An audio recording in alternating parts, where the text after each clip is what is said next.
y debe ser la base para la unidad de los seres humanos del continente. Ahora, bueno, aquí hay otra base, y esta emerge desde la investigación. El doctor Farias dice, ha hecho falta la aplicación que proponemos en la epistemología de América, por ejemplo, en el sentido de la unidad antropológica del continente, en la metodología de investigación. Esto es algo también muy interesante. Es muy probable que en una época muy antigua, y aquí, bueno, no coincidimos con las teorías antropológicas modernas, histórico-antropológicas, es muy probable que haya habido cierta unidad en el continente. El doctor Félix Olivares hizo un estudio con el doctor Laferrier lingüístico sobre la América precolombina y encontró que en todo el continente existen, por ejemplo, raíces aymara, en todo el continente. Por ejemplo, Alaska en aymara significa la vendida, ¿no? Canadá en aymara significa la que alumbra, porque son Mississippi en aymara significa el más largo, que es el río más largo de Norteamérica.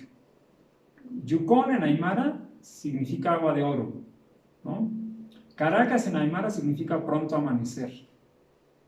Y así, vocablos quechuas, náhuatl, uyumbes, taínos, etc., pareciera que tiene una raíz aymara. Él mismo propone, y no solo lo propone él, me parece que también lo hace Domingo Martínez Paredes, un mayense, mexicano, filósofo mayense, que el aymara era la lengua sagrada de los antiguos mayas. Así como los sacerdotes católicos hablaban el latín, los sacerdotes mayas hablaban el aymara. ¿Qué significa esto? Eso es dentro de los estudios de filología. Pues que pareciera que hubo una época que hubo cierta unidad en el continente, en la región, una unidad cultural por lo menos, que nos vinculaba y que nos vinculaba a través de una dinámica cultural muy sólida y que generó civilizaciones en la región, desde el norte hasta el sur y desde el sur hasta el norte. Entonces, él propone que se investigue a través con un concepto, ¿no? Con una idea que es la unidad antropológica del continente, como metodología de investigación. Que investigamos más viendo cómo se vincularon los pueblos de la antigua América, porque claro, que mucho tiempo se concibió que como nuestros ancestros eran primitivos, aborígenes y caníbales, porque así nos consideraron y lo siguen considerando en muchos sectores. ¿Eh?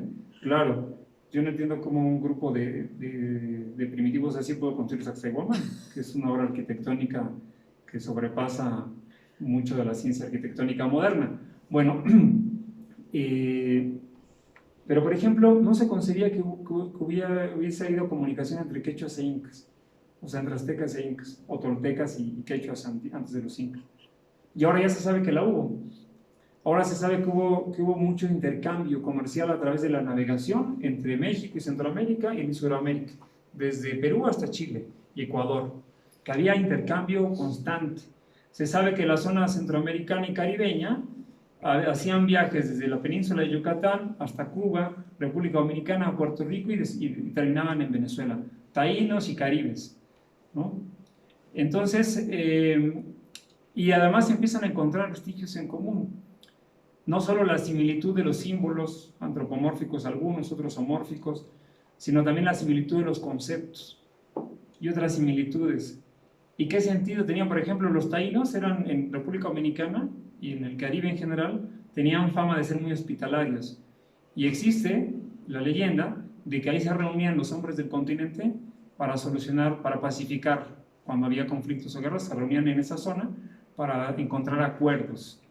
Que curiosamente en la época moderna, en esa zona se han evitado guerras. Cuando hubo el conflicto Colombia, Ecuador y Venezuela, resulta que en la zona taína se reunieron y se alcanzó un acuerdo que evitó una guerra, ¿no?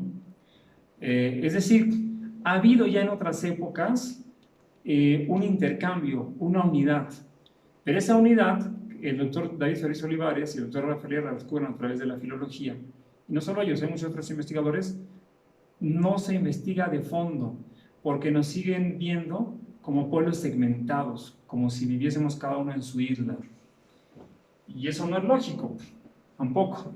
Tengo una pregunta que no sé si se aleja mucho, pero más o menos cuántos años calculan que hubo en realidad de historia acá antes que llegaran? Porque es como que encajan las culturas que tenemos acá, las tratan de meter a la línea temporal universal, pero Y entonces me pasas al siguiente punto. Entonces, yo le voy a poner, pero tú ya me lo diste. Que es esa unidad antropológica y ese destino histórico nos tiene que hacer concebir también la historia de otra manera. Que ahorita está en debate eso también. Hay filósofos y pensadores como Enrique Dussel que ya están analizando mucho el hecho de que no podemos concebir la historia como la concebimos hoy en día y seguir pensando que las civilizaciones en este continente han sido muy primitivas y son de procesos muy recientes. Entonces, tanto el doctor David Félix Olivares como el doctor Laferrière recurren a un concepto histórico que ya existía en otros tiempos, que es el de las eras precesionales. Hay un mito mexicano que se llama el mito del quinto sol. Ustedes lo pueden descargar por internet porque se encuentra. Pero les recomiendo que lo lean en el libro de Los antiguos mexicanos de León Portilla, un filósofo catedrático del UNAM. Y entonces ese mito habla de 5 soles, como 5 periodos civilizatorios que culminaron con un cataclismo, la destrucción completa de la civilización humana. Pero cada que se destruía, emergía una nueva civilización y luego venía otro ciclo y se destruía y así. Y entonces habla y dice que estamos ahora en el quinto sol. León Portilla comprende a profundidad este mito y dice, cuando los antiguos mexicanos hablan de soles, están hablando de eras, de ciclos de tiempo muy grandes, que también entre los mayas se ve. El doctor Laferrière tiene en un proceso psicológico, hace el análisis de un mito egipcio también, muy interesante. En este mito egipcio, también los egipcios hablan dicen, nuestro imperio se ha levantado, nuestro imperio ha durado 4 veces, donde el sol se ha levantado en un lugar diferente a su casa, algo así, ¿no? Y ese mito lo recogió Herodoto, y de hecho están en textos de Herodoto, y él lo pone, y él dice, pero ¿a qué se referían los egipcios? Se referían a que con esos soles, ¿a qué se referían? Y esos soles se referían a eras, a grandes siglos de tiempo. Entonces, cuando uno empieza a analizar los mitos, uno se da cuenta que obviamente el conocimiento de los ciclos cósmicos de ellos los hacía concebir la historia de manera diferente, pero además su concepción de la historia estaba más ligada a hechos cósmicos reales. Y para ello, esta concepción de la historia parte del reconocimiento de que todo fenómeno astronómico, ¿no?, de la Tierra equivale a un ciclo de tiempo.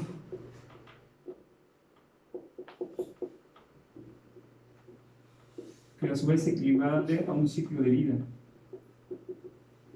En este caso, algunos fenómenos astronómicos son de ciclos de vida civilizatorias.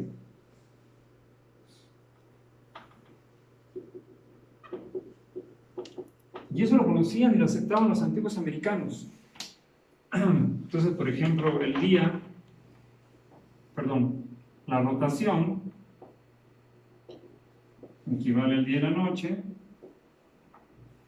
que aquí se puede analizar desde el punto de la psicología, la biología y la medicina como los ritmos circadianos, ¿no? Pero se pueden analizar muchas cosas. La traslación equivale a los 12 meses, el año, las 4 estaciones, como quieran.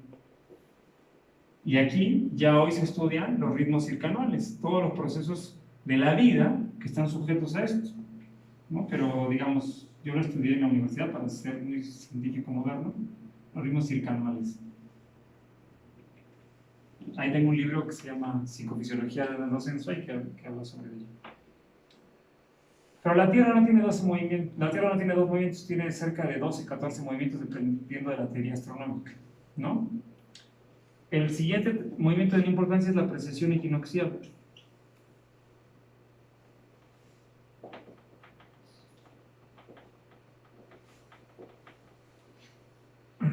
Y aquí entramos con el mito del quinto sol. La precesión equinoccial tiene 2 grandes ciclos de de 13.000 años cada uno.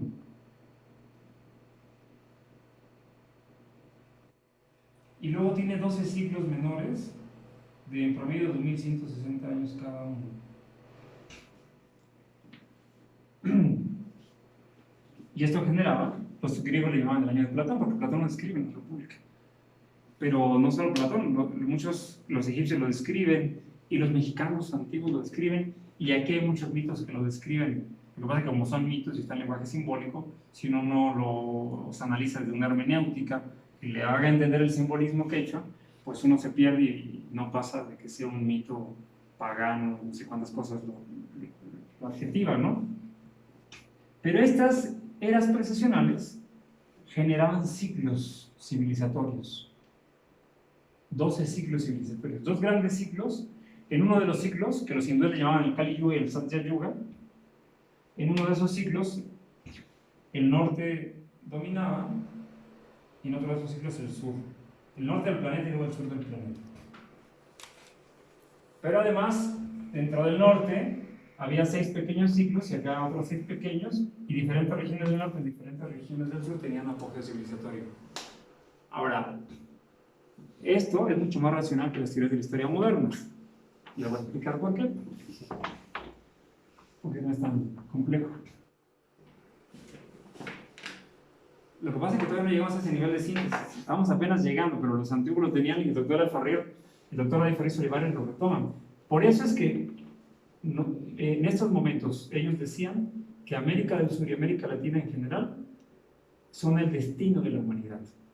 O sea, aquí se está emergiendo una nueva civilización, una nueva forma de concebir lo humano, una nueva forma de realizar lo humano, una nueva forma de estructurar la vida, no solo la vida humana, sino la vida en general. Es de aquí, porque comprendiendo estos ciclos te das cuenta que aquí se asienta la irradiación. Vamos a verlo desde el punto de vista netamente astronómico. Entonces aquí está el Sol, y vamos a poner un Sol un poco punk. Y aquí está la órbita de la Tierra, ¿no? No soy muy bueno con el dibujo.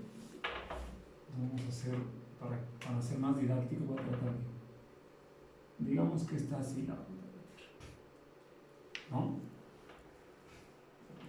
La Tierra, la presión equinoccial, ¿qué te dice? Que la Tierra no está vertical sobre su eje, sino está inclinada. Eso sí lo sabía, ¿no?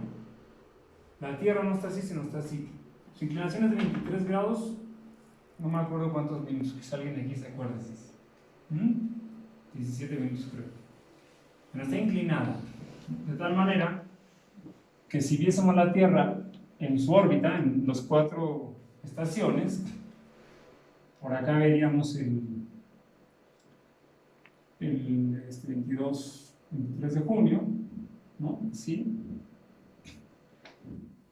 Por acá veríamos el 22 de diciembre, más o menos, que es opuesto, que son los 2 solsticios, así, ¿no? Por aquí veríamos los 2 equinoccios, más o menos en los puntos opuestos, ¿no? Así inclinado. Bueno, más o menos. Esta parte, la de mayor distancia, o sea, cuando la Tierra llega aquí, que es la parte más alejada del Sol, se le llama afelio. Eso es pura astronomía, eso lo pueden buscar en cualquier. Y la parte más cercana se le llama perihelio. Sería como por aquí más o menos, ¿no? El perihelio. Entonces, en estos momentos, por el afelio, ha comenzado a pasar el polo norte. O sea que en la parte más alejada del Sol, el polo norte recibe la mayor radiación. Cuando llega, que es el 22 de junio, ¿no? Cuando llegamos a septiembre, el 23 de septiembre más o menos, la radiación del Sol pega exactamente en el Ecuador, en el centro de la Tierra, en la línea ecuatorial, ¿no? Y luego, cuando pasamos a la zona del perihelio, que es el 22 de diciembre, la zona que recibe mayor radiación es el polo sur. Y luego, cuando llegamos al 21 de marzo, otra vez la zona de impacto es el centro de la Tierra y luego así. Bueno, esto no siempre es así. Por efecto de la precesión equinoccial, En 13.000 años más o menos vamos a estar al revés. Pero ahorita estamos entrando al periodo del perihelio para el sur. O sea, el polo sur va a pasar por el afelio y el polo norte va a pasar por el perihelio. Y claro, acá, aunque la inclinación esté así, pues siempre pega en la zona ecuatorial. Entonces, ¿qué es lo que pasa? Que la radiación, las civilizaciones también emergen, como todo lo vivo, con mayor fuerza y apogeo en los lugares de mayor radiación. Así como las ballenas emigran, ya sabes, de un punto magnético a otro, y las aves igual, los seres humanos también reciben influencia de la radiación magnética del globo y celeste, y evolucionan también en función de eso. Por eso es que en estos últimos 13.000 años, la historia de la humanidad, el norte predominó tremendamente. La historia de la humanidad es casi la historia del norte. Todavía en el último periodo, una civilización del norte, que fue la europea, dominó el mundo. Pero antes de la europea, en el Medio Oriente, eran las civilizaciones dominantes. Y antes de ello, los chinos y los egipcios que están en el Palo 30, etc. Eso el doctor de la Ferrer lo explica muy bien y da muchos ejemplos. Y esto se debe a un ciclo astronómico que los antiguos americanos conocían. El mito de Manco Cápac y Mamaoyek saliendo del lago Titicaca está manifestando un cambio de era. El dejar una era de agua y pasar a una era de aire. Porque esas eras estaban regidas por los 4 elementos: tierra, agua, fuego, tierra, agua y aire, ¿no? Entonces, este es un tema astronómico que nos debe de hacer comprender que en estos momentos, a partir del siglo XX, comenzamos especialmente el polo sur empezó a pasar por el perihelio, empezó a tener más radiación en la zona sur, y va a haber una emergencia civilizatoria desde el sur. El mundo va a empezar a ver más y más y más el sur. ¿Quién era el que decía que nuestro norte es el sur? ¿Quién era este pensador? Creo que un uruguayo, ¿no? No importa su nombre. Galeano, si a nuestro norte es el sur. Y creo que lo toma de otro pensador antes que él, ¿no? Nuestro norte es el sur. Efectivamente, el mundo empieza a vibrar con el sur. Es muy interesante que muchas de las transformaciones sociales que incluso hoy el viejo continente de Europa se están inspirando en el sur, los movimientos y las dinámicas que se están dando desde el sur. Claro que los procesos, estas eras, cada era dura 2160 años, entonces los periodos de cambio son muy largos. Así como cuando pasamos del invierno a la primavera hay un periodo de tránsito, en donde todavía 20 días antes de que entre la primavera estamos sintiendo los calores ya primaverales, pero 20 días de que salió el invierno seguimos sintiendo ciertos fríos invernales. O sea, hay un tránsito. Cuando vivimos un cambio de era a otra, como estamos viendo en esta época, se dan tránsitos de siglos, a veces de 4 o 5 siglos entre las dos eras, en donde las sociedades completas se convulsionan, la humanidad completa se convulsiona. Pero hay epicentros. El epicentro de la era pasada, que fue una era de creer, fue Europa, y de la antepasada fue el Medio Oriente. El epicentro de la nueva era es Sudamérica, con toda América Latina, pero Sudamérica es el epicentro. Y claro que estamos en un parto donde está emergiendo algo nuevo. Pero el ser humano contemporáneo, aunque lo capta y lo vive en cierta medida, en muchos movimientos, no lo comprende a cabalidad.